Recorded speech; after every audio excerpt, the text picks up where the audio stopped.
এই দুনিয়া হচ্ছে সিজনুল লিল মুমিন। নবীজি বলছেন আর দুনিয়া সিজনুল লিল মুমিন, দুনিয়া মুমিনদের জন্য কারাগার। কারাগার মানে যেখানে আমি স্বতন্ত্র স্বাধীন নই। এখানে প্রশাসন অনেক ভাই বোন আছেন, তারা জানেন কারাগার কি জিনিস, আর যারা দুই একবার যাওয়া আসা করেছে ওরা জানে কি জিনিস। এখানে আপনার কোনো ব্যক্তি স্বাধীনতা নাই। আপনি আপনার ইস্তেঞ্জা করবেন, শিশি যেতে পারবেন না, আপনি পারমিশন নিতে হবে, তারা নিয়ে যাবে তারপরে যেতে পারবেন, তাও হ্যান্ডকাপ পরিয়ে। দুনিয়া সিজনুল লিল মুমিন, দুনিয়া মুমিনদের কারাগার। এখানে আপনি খেতে পারবেন না, খাবার আসবে তারপর খাবেন। ঘুমাতে পারবেন না, যখন ঘুমানোর আদেশ দিবে তখন ঘুমাতে পারবেন। তাও কতক্ষণ ঘুমাবেন তাও ফিক্স করা। মানে কারাগার মানে কি? যেখানে আপনার ব্যক্তির স্বাধীনতা চলে না, যেখানে আমি চলবো একটা সিস্টেমের আওতায়।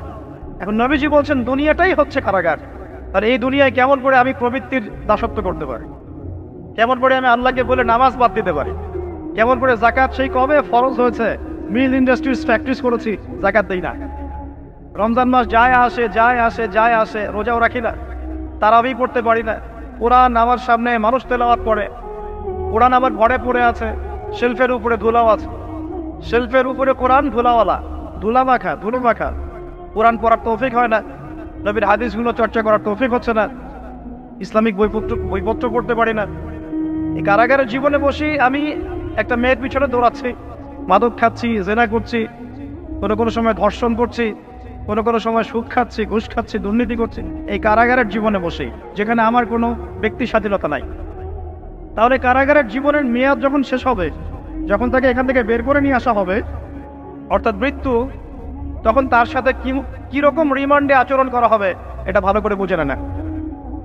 নবীজি বলছেন আদ-দুনিয়া সিজনুল লিল মুমিন ওয়াল জান্নাতু লিল কাফির। কাফেরদের জন্য, মুশরিকদের জন্য এই দুনিয়াটা হচ্ছে জান্নাত। জান্নাত মানে কি? যা ইচ্ছা তাই করতে পারবে। জান্নাত মানে কি? আপনি চাচ্ছেন আল্লাহ আমি এখন একটা খামর চাই, শরাব, আপনার সামনে হাজির, চিন্তা করার সাথে সাথে। জান্নাত মানে কি? আল্লাহ আমি আপনাকে দেখতে চাই, আল্লাহকে আপনি দেখতে পারবেন। জান্নাত মানে কি? আপনি মধুর নহর, দুধের নহর, পানির নহর, শরাবের নহর, হুরে নিঈন চতুর্দিকে ঘোরাফেরা করছে। একজন নিম্নমানের জান্নাতি, মানে সবচেয়ে শেষের দিকে যারা জান্নাতে যাবে, তাদের সাথেই দুজন করে হুরে নিঈন, আহাল পরিবার তো আছেই, গিলমান, পানপাত টুনে চারপাশে ঘোরাফেরা করবে। জান্নাত মানে কি? যেখানে যা ইচ্ছা তাই করা যাবে, বলার কেউ নাই, বাধা দেওয়ার কেউ নাই, সেখানে কোনো মৃত্যু নাই, সেখানে কোনো অহেতুক কথাবার্তাও নাই, কোনো গান গল্প নাই, কোনো মিথ্যা নাই, কষ্টের ক্লেশ মাত্র নাই, থুতু ফেলতে হবে না। জান্নাত মানে থুতু ফেলতে হবে না।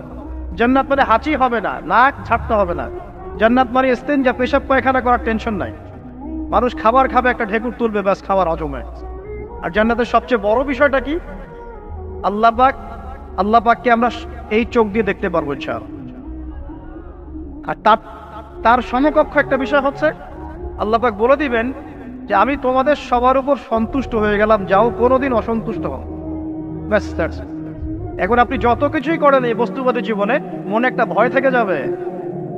আপনি বিশ্ব নেতা হয়েছেন, বড় শিল্পপতি হয়েছেন, পলিটিশিয়ান হয়েছেন, ইকোনমিস্ট হয়েছেন, মনে একটা ভয় থেকে যাবে যে মরতে আমাকে হবে, আল্লাহ আমাকে ধরবেই, হিসেব আমাকে দেওয়া লাগবেই, কবরে আমাকে একাই যাওয়া লাগবেই, আমাকে কিয়ামতের মাঠে দাঁড়াতে হবে আল্লাহর সামনে।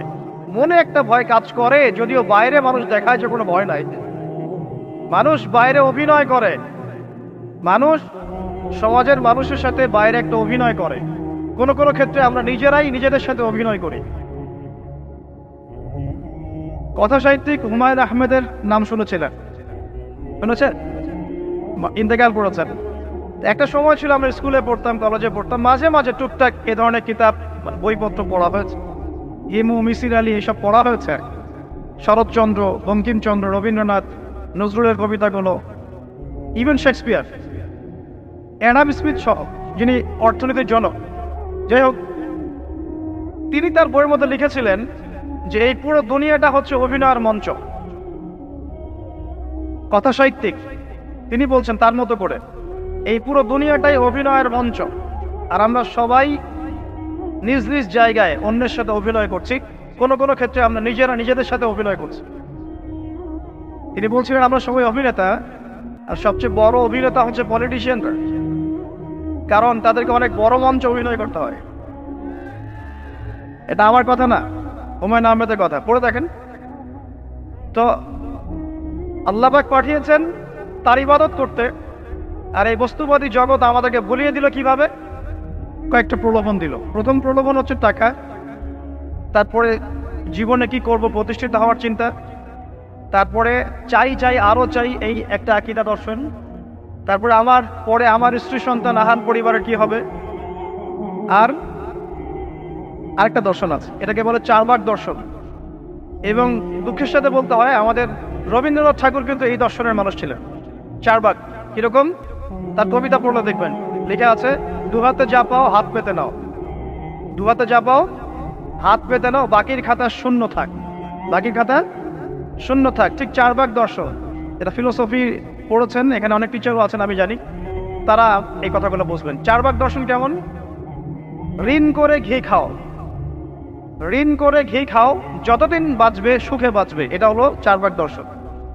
তো দুহাতে যাবো হাত পেতে নাও, বাকির খাতা শূন্য থাক, মিল আছে না?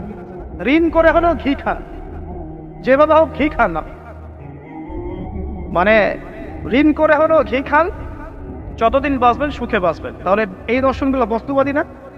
বুঝতে পারছেন কিনা? মেটেরিয়ালিজম, বস্তুবাদিতা, মানে আপনি চোখের সামনে যা দেখছেন এই দুনিয়া, যেভাবে অর্জন করে নেন, বাকির খাতা শূন্য থাক।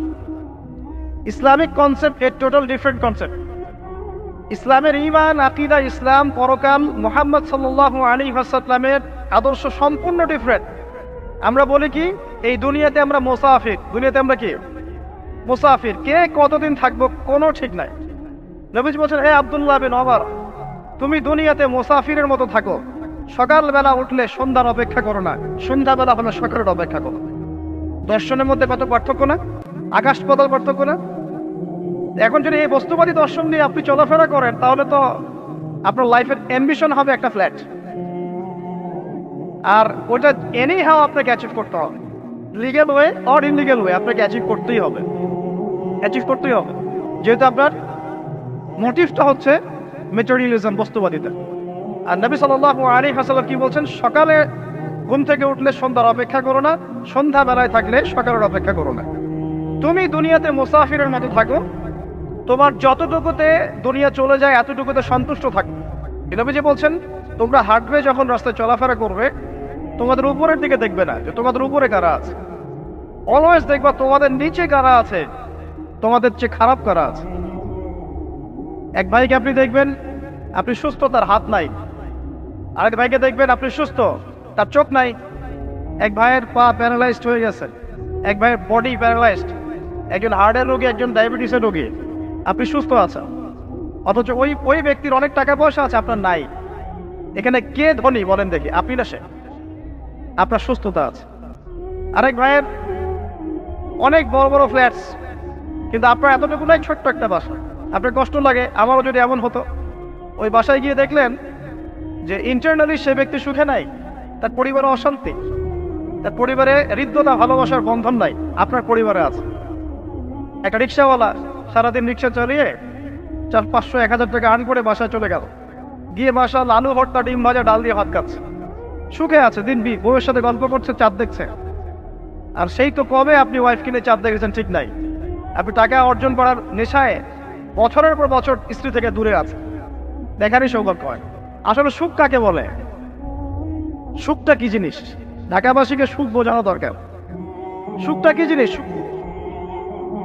যখন আপনি বা আমি নিজেকেও বলছি, যখন আমরা আল্লাহকে পাবো, আল্লাহ পাকের ইবাদতের মধ্য দিয়ে, রাসূলের সুন্নতের মধ্য দিয়ে অল্পে তুষ্ট থাকতে পারবো, যা আছে এতে শুকরিয়া আদায় করবো, আপনার চেয়ে সুখী মানুষ দুনিয়াতে কেউ নাই, কেউ নাই দুনিয়াতে। কিন্তু বস্তুবাদিতা আপনাকে এই আকীদা আদর্শ থেকে সম্পূর্ণ ডিমোটিভেট করে দিবে। আপনাকে খালি চাই চাই আরো চাই, ওই যে দু হাতে যাবো হাত পেতে নাও, বাকির খাতা শূন্য থাক। আর আমাদের দর্শন দু হাতে যাবো হাত পেতে নাও না, বরং দুনিয়াতে যতটুকু পাও এতটুকুতে সন্তুষ্ট থাকো, বাকির খাতা শূন্য থাক না, বাকির খাতা পূর্ণ হোক। মানে পরকালটা বাকির খাতা না, পরকালের বাকির খাতাটা পূর্ণ হোক। প্রয়োজনে দুনিয়ার সব চলে যায় যাক, প্রয়োজনে দুনিয়ার সব যদি চলেও যায় যাক, তারপরে বাকির খাতা কি হোক? পূর্ণ হোক। এটাই আল্লাহ রাব্বুল আলামিন সূরা আ'লার মধ্যে বলছেন, বাল তু'থিরুনাল হায়াতাদ দুনিয়া, তোমরা এই দুনিয়ার জীবনটাকে প্রাধান্য দিয়ে থাকো, ওয়াল আখিরাতু খায়রুন ওয়া আবকা, কিন্তু আখিরাত হচ্ছে সবচেয়ে উত্তম এবং চিরস্থায়ী। তো প্রিয় ভাই এবং বোনেরা যারা অযোগ্য শুনছেন, আজকে আমাদের প্রথম সবক হওয়া উচিত দুনিয়ার নেশায় আমরা না পড়ি। আল্লাহ পাক আমাদেরকে তৌফিক দান। এর মানে এই না আমরা দুনিয়ার প্রোগ্রেসে যাব না, অবশ্যই যাব, আমরা অবশ্যই যাব। পুরো ন্যাশন জাতিগতভাবেই আমাদেরকে এই ওয়ার্ল্ডের সমকক্ষ তো হতে হবে কি না? আমরা কি ওয়ার্ল্ডের সমকক্ষ হতে পেরেছি? আপনাদের কি মনে হয় যে মিলস, ইন্ডাস্ট্রিজ, ফ্যাক্টরিজ, সেতু, ফ্লাইওভার এইগুলো করলেই মনে হয় যে ওয়ার্ল্ডের সমকক্ষ হওয়া যায়? প্রত্যেক জনগণ ভিতর থেকে সুখী কিনা, তাদের অন্ন, বস্ত্র, চিকিৎসা, শিক্ষা, বাসস্থান, এই যে মৌলিক চাহিদা, বেকারত্ব ঘোচানো, তিন বেলা খেয়ে পরে বাঁচা, জীবনের অধিকার, সিকিউরিটি, এই জিনিসগুলো আমাদের নিশ্চিত হচ্ছে কিনা, এটা হচ্ছে আপনার উন্নতির মানদণ্ড। উন্নতির মানদণ্ড কি? আমরা এখন যেখানে আছি না, 1776 সালে অ্যাডাম স্মিথ তার চেয়ে আগের জায়গায় ছিল।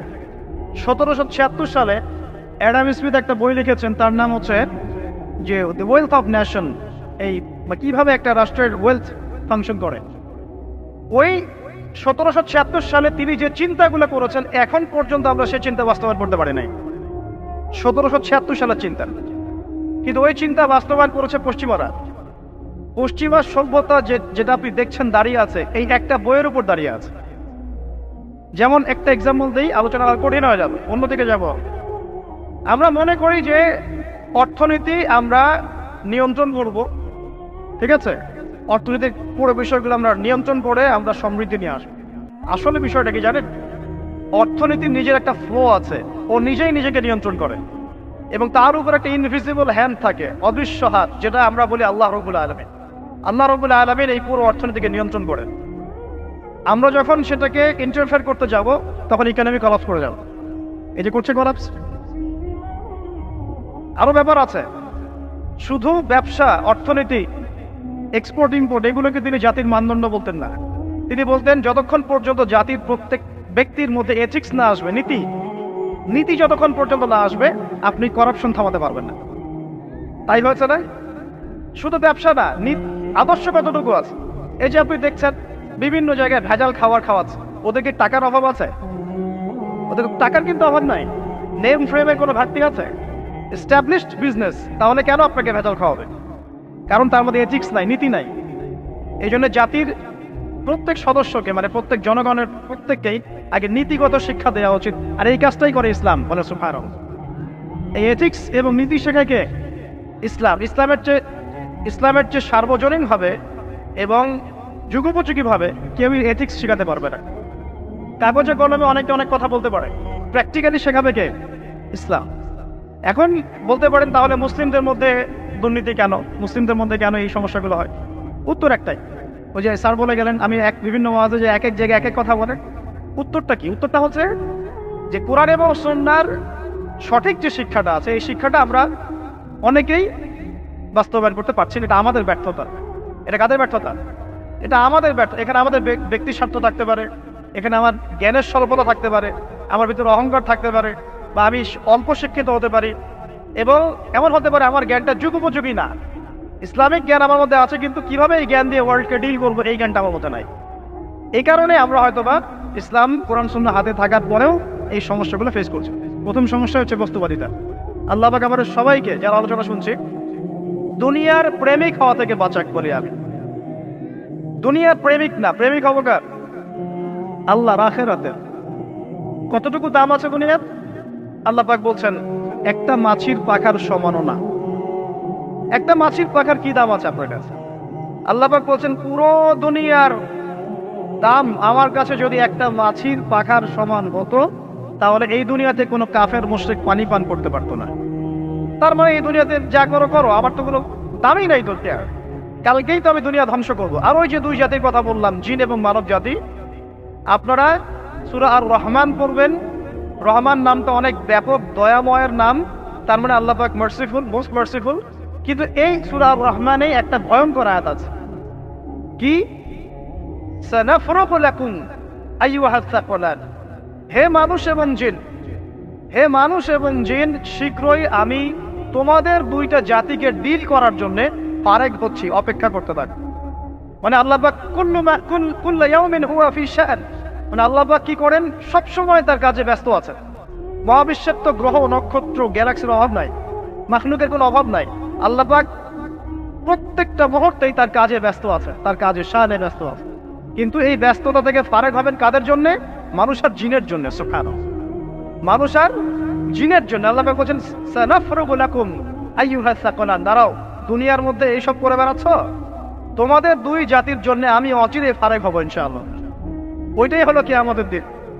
যদি ওই দিনটা আমরা মাথায় রেখে চলি, ইনশাআল্লাহ আমরা কেউ বস্তুবাদী হব না ইনশাআল্লাহ। আল্লাহ পাক আমাদের সবাইকে দুনিয়া মুসাফিরের মতো থাকার তৌফিক দান। আমরা উন্নতি করব, অবশ্যই অগ্রগতি করব, আমরা সবকিছুই করব, কিন্তু দুনিয়ার পূজায় ডুবে যাব না। এটা একটা বড় চ্যালেঞ্জ। মানে মধ্যমপন্থী থাকতে হবে, না একদম গোলানো মার্কা আর না চরমপন্থী, মাঝামাঝি থাকার চেষ্টা করতে হবে। আল্লাহ তৌফিক দান। ঢাকাবাসীর জন্য এর চেয়ে বড় কোনো নসিহত হতে পারে না। আর ঢাকা থেকে, ঢাকার মতো যত মানে সিটিজ, মেগা সিটিজ আছে সারা ওয়ার্ল্ডে, তাদের জন্য এটাই প্রথম নসিহত, বস্তুবাদিতা ত্যাগ করতে হবে। বস্তুবাদিতা